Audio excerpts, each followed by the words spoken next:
Shukuru Mwenyezi Mungu tena kwa nafasi hii ambayo leo ametukirimia mema.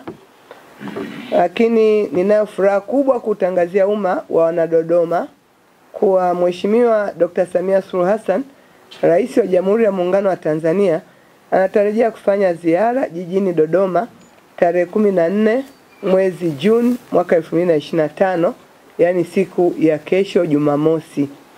Katika ziara hiyo Mheshimiwa Rais ataambatana na Rais wa Benki ya Maendeleo ya Afrika, Mheshimiwa Dr. Akinwumi Adesina.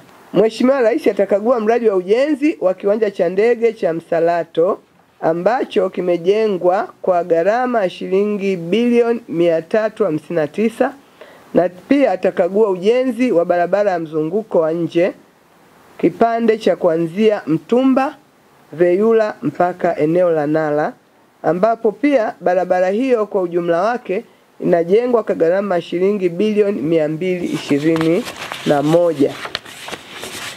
Ndugu waandishi wa habari, ziara hiyo itahitimishwa katika eneo la Nala ambapo Mheshimiwa Rais atahutubia wananchi katika eneo hilo. Hii ni fursa muhimu kwa mkoa wetu kuonyesha shukrani kwa rais wetu ambaye amefanya mambo makubwa sana, hasa pia katika mkoa wetu wa Dodoma. Tukiangalia Dodoma peke yake katika kipindi cha uongozi wake, tumeweza kupata miradi 3093 ambayo ina thamani ya shilingi zaidi ya shilingi trilioni 10 za Kitanzania. Hiki ni kiasi kikubwa sana cha fedha kuwahi kutokea na kutumika katika miradi ya maendeleo kwa mkoa wetu wa Dodoma.